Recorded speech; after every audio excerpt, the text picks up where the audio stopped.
E por exemplo, se a Câmara aceitar a prisão desse deputado Daniel, ele permite que haja uma ditadura do Supremo Tribunal Federal, que poderá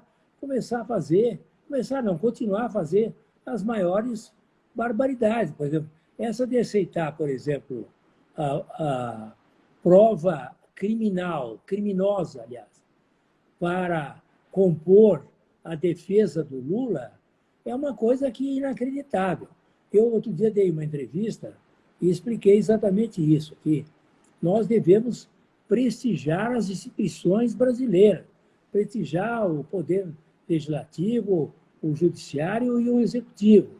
E porque realmente as pessoas passam e as instituições são permanentes, ficam. Nós estamos hoje numa época que não devemos dizer fecha o Congresso, fecha o Supremo ou acaba com a democracia, criamos aí um ditador, Bolsonaro. Isso tudo não adianta. Quer dizer, realmente nós temos que perceber que nós temos um Supremo Tribunal Federal que está passando uma época muito sombria na sua longa existência, de 1891 até hoje, está passando há alguns anos para cá, uma época muito sombria por força de alguns ministros que estão ali e que criam absolutamente insegurança jurídica e, mais do que isso, agora eles estão criando, com esta prisão do Daniel e a sumária condenação dele, que é condenação sumária, só falta fuzilá-lo. Né?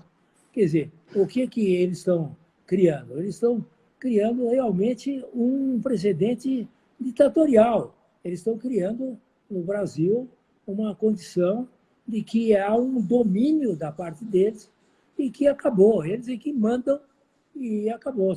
Tá certo? E não tem mais conversa. Quem falar mal vai ser preso e sumariamente processado, como eu disse, porque o processo é sumário, no qual agora entrou, de uma maneira, vamos dizer assim, lamentável, a Procuradoria-Geral da República, a própria Promotoria Pública Federal. Né? Eu não sei onde a gente vai parar, o senhor tem ideia?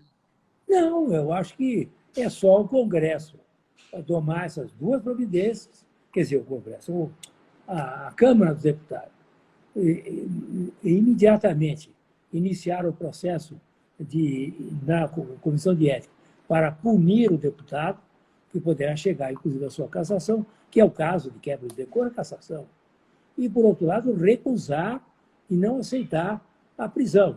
Não aceitou a prisão do Temer. O Temer foi pilhado, esse pilhado em flagrante delito, quer dizer, ali fazendo um conluio lá com um empresário, entendeu? Então, aí não aceitaram a prisão dele, certo? Então, a coisa é mais ou menos por aí. A questão do Renan Calheiro também. Aí também era diferente, mas não vale tratar do Renan Calheiro. Então, mas o Renan Calheiros quer voltar agora, né? Pois é, quer voltar e mandar. Agora, não pode realmente a Câmara aceitar essa prisão. Se aceitar a prisão, nós vamos ter exatamente isso, o predomínio de um dos poderes sobre os demais, certo? Que vai ficar ali mandando de uma maneira total. Né? Aí oficializa esse poder, essa soberania do poder, né? A ilegalidade e a Constituição absolutamente não mais tem vigência nenhuma. Toda a questão da estrutura do equilíbrio entre poderes, entre os três poderes, está completamente prejudicado. Entendeu? O senhor acha que a gente só sairia desse impasse no futuro para ter um país melhor se a gente tivesse uma nova Constituição? Eu acho que nós temos que ter uma Constituição que realmente acabe com, no caso do Supremo Tribunal Federal, que ele se torne uma corte constitucional, que só lide com a questão da constitucionalidade das leis e dos atos administrativos. E seja composto de 11 ministros, que, pelo critério da antiguidade dos ministros do STJ e dos demais tribunais superiores, com mandato de 8 anos, para poder ficar lá no máximo 8 anos. Por exemplo, esse novo ministro lá, o Cássio, não sei o que, o nome dele, não sei o nome inteiro dele, Cássio, o que acontece? Ele vai ficar lá uns 27 anos mais, entendeu? Os nossos netos já serão homens maduros, tá certo? Os meus bisnetos serão maduros, homens maduros.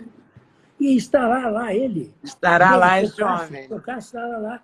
Quer dizer, então, 8 anos para a coisa, e apenas Corte Constitucional. Não pode haver reeleição. A reeleição é a perdição total do país, seja para deputado, vereador, presidente da República, governador. Eles só pensam em reeleição, acabar com a reeleição. Voto distrital puro, eleição de deputado, vereador, simplesmente o voto distrital, acabar com esse voto proporcional, que isso é uma vergonha. Por exemplo, esse Daniel, eu vi lá o deputado Daniel, ele foi eleito pelo quociente eleitoral. Ele não tem voto pessoal dele, quociente eleitoral. Quer dizer, ele teve 31 mil votos, alguma coisa em torno de 31 mil votos. Então, é o quociente eleitoral. Então, o que acontece? Você tem vícios estruturais. O Brasil, ele passa, Leda, você que é contemporânea disso, por crises uma atrás da outra. Desde a Constituição de 85, só tem crises. Entendeu? O Sarney criou um monte de crises, certo?